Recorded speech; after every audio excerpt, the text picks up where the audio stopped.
But the true value is that you will walk into this convention and you will understand how your business can be so much better. Hey everybody, thank you so much for joining me here on the Quick Talk podcast. I'm excited. My name's Josh. You already know that. My job is to deliver relevant value from my brain and our guest's brain directly into your brain, just like the movie The Matrix.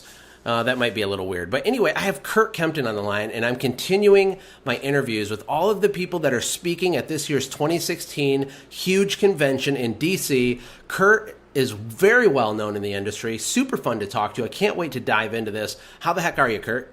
I'm doing great. How are you, Josh? I am living the dream down here in sunny Costa Rica. Actually, I'm sweating the dream down here in sunny Costa Rica. But you're in Phoenix, so it's always like 100 there as well, right? Yeah, we're in the double digits today. It's a real treat. It's a real treat to be in the high 90s. Yeah, exactly. So tell people who you are, a little bit of your background in case someone isn't familiar with you briefly, and how you got into the window cleaning, pressure cleaning space in general. Oh, okay. Yeah, I got into the window cleaning, pressure washing space when I decided that I did not want to go into retail. I got my degree at ASU for business, and I was ready to start a bike shop. And I explained to my wife how I was going to start this bike shop up, and then ASU gave me this award for the best business plan they'd ever seen. It was so cool. At the graduation, they called me up and they told me how awesome it was. And then one day I was talking, my little girl was only about 2 years old at the time, and she was telling me the days of the week. And she said, on Monday, Tuesday, Wednesday, Thursday, Friday, Saturday, Dad goes away, and then he comes and sees me on Sunday. And the moment she said that, I was just like, my daughter thinks that like she has a divorced set of parents.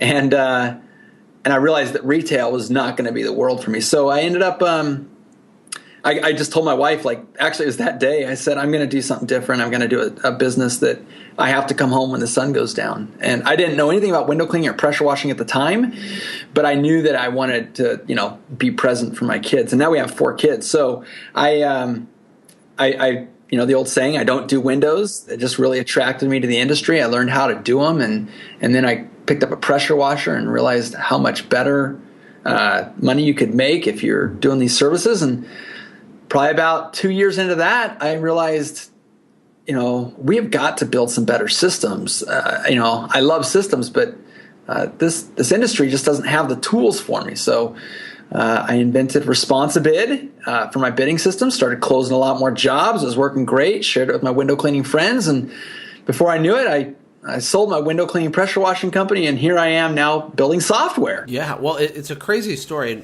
The thing that stands out the most to me, is the beginning with your daughter, because our companies, we don't start them with the intention of, hey, I'm going to start a business so that I can become a slave to it and it will control my life, and then I can not have the money I wanted and not see my family enough and end in divorce and have misery. Like, no one intentionally does that, of course, but it happens so often with small business owners because the stress level, the amount of demands that are placed on us trying to do all these things. And, our businesses are supposed to be built to serve us, right?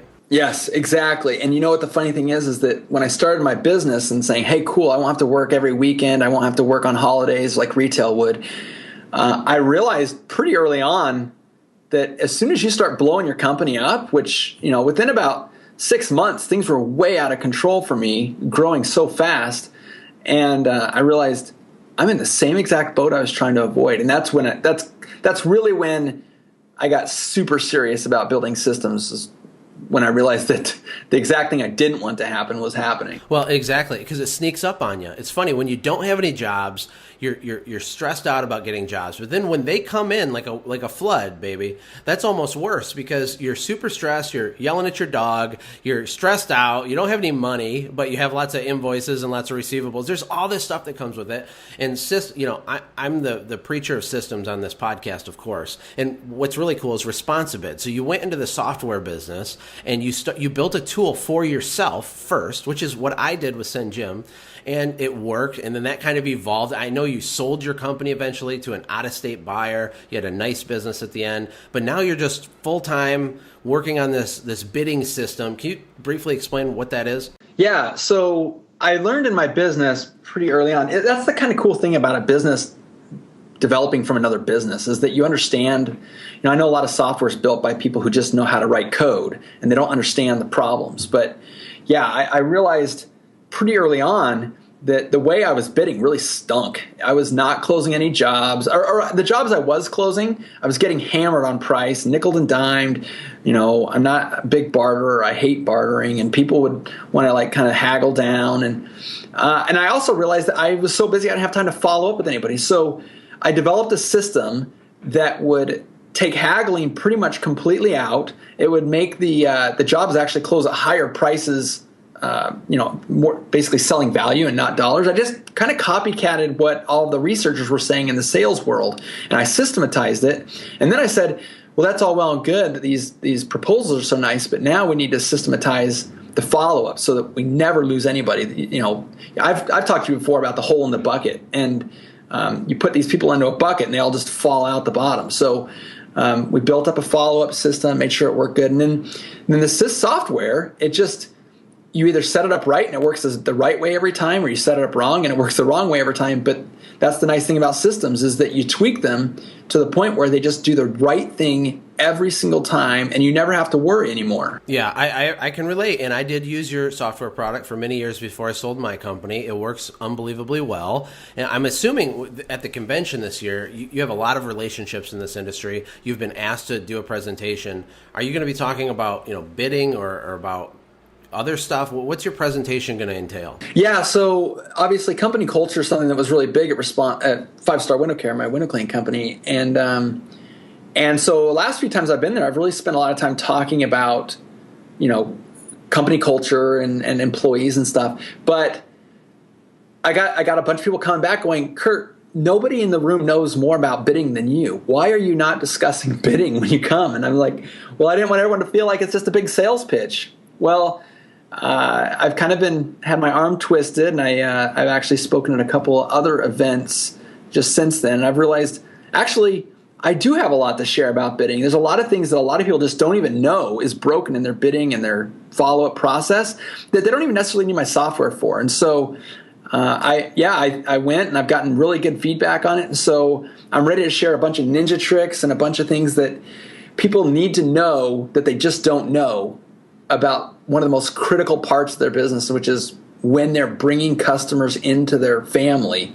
So setting expectations, creating value propositions, helping people to understand the things that are different about your business. Well, heck, even helping you understand what's different about your business, and then just really pounding that podium and getting people to happily hand over their dollars to be able to have that experience. Yep, and little bitty businesses so often miss this. And what's cool about the huge convention is if you go sit in a session with Curt and you take a notepad, you're going to walk away with ridiculous amounts of information that you can apply in your business the next day for free. You go session after session after session with these people who have been there. Kurt's whole world is bidding. He's a super bidding nerd. That's his deal. It's true. It's true. So you're gonna pass that value along while people can network with their friends and learn from people like you. But my company in Michigan, we would be 2 or 2.5 times higher on our price, and we get the job against maybe a small company who writes a price on the back of a business card or doesn't understand value propositions, how to position their product, how to group packages together, how to talk to people, how to create that perceived value. And that's what gets you fired up. That's what you know about. You got to come here, Curt, at the convention, talk about this stuff. It's going to help your business. Yeah, I'm just going to put a plug in here for the huge convention. One of the things that I think a lot of people do when they go to a convention for an industry is they expect to go learn a lot of technical, operational stuff. And not to put down the operational stuff, actually. I know there will be some stuff about it. But one thing about the huge convention is it takes you out of the element you're in every day, and it helps you to understand the big picture, the stuff that runs the business. In the E-Myth, they call it an entrepreneurial seizure. Hey, I'm really good at being a technician, so therefore I should start a business. And I think the trap that people fall into is they go to these conventions expecting to become better at the craft, which no doubt they will on the trade show floor. There's a lot of great tools and a lot of demos and explanations about things. But the true value is that you will walk into this convention and you will understand how your business can be so much better, more profitable, more geared toward your customer satisfaction, which of course is going to pay huge dividends. The technical aspect of your business really only accounts for, I bet you, less than 25% of what your actual business does. Absolutely. I actually wrote a blog post called The Technical Perfection Deception.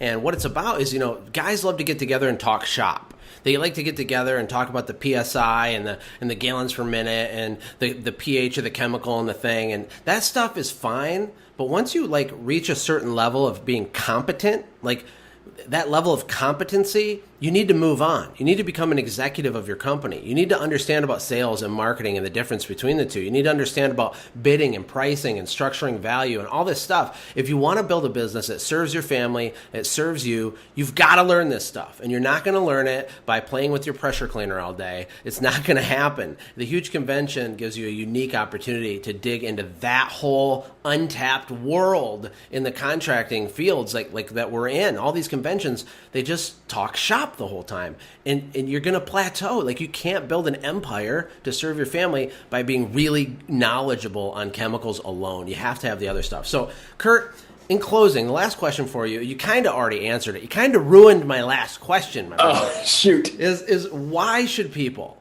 come to the Huge Convention? There's a guy in the fence. He doesn't want to spend $200. He's being a cheapskate. He doesn't think it's worth it. What do you say to that guy? Well, I would say that if you look at ROI, I would beg you to tell me any way you could spend $200 that would bring you more ROI. Because you're not going to walk out of there. People get all tripped up on hundreds of dollars. And ResponsiBid the same way. People will be like, $100? Why are we talking about $100? We should be talking about thousands of dollars. You're getting concerned about a $200 ticket.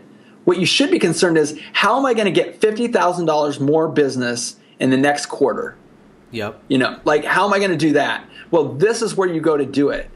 And it's the mecca of service businesses that are sharing and divulging the things that actually matter. And you're right. If you can buy a 5-gallon-a-minute machine, you might be able to add some top-line revenue to your business. And it might be even a few hundred or a few $1,000s, but it will not be the kind of ROI that you're going to get by going to a conference like the Huge Convention.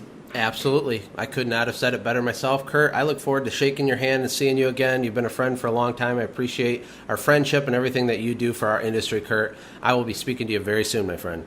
It's always a pleasure. Have a good one. Let me ask you a question. Are you even remotely considering going to the Huge Convention this year? Well, if you are, I've made a special deal for Quick Talk listeners. You're going to save $50 off the ticket price. Now, everybody else is going to pay normal price, but not you. Go to thehugeconvention.com/Quick Talk and you save $50 right off the price. Now, remember, this is not a cost, okay? It's an investment. This event is absolutely incredible. The second thing I want to announce to you is the new release of the Growth Vault. Now, the Growth Vault comes from all the requests I get from people wanting coaching and training, and how do I get this webinar and this teaching you did 6 months ago, and what about these special interviews you do, Josh? I want to learn. I want to grow my business. I put everything into one repository. It's totally free. There's no cost. Go to thegrowthvault.com. There's loads of content on business building, automating, scaling, and building a business that you could sell. Check it out right now, completely free. It's my gift to you. Thank you so much. Hey, thanks for hanging out, friends. And from all of us here at the Quick Talk podcast team, we hope you loved today's show. We hope that you were inspired to become a doer and not just a listener.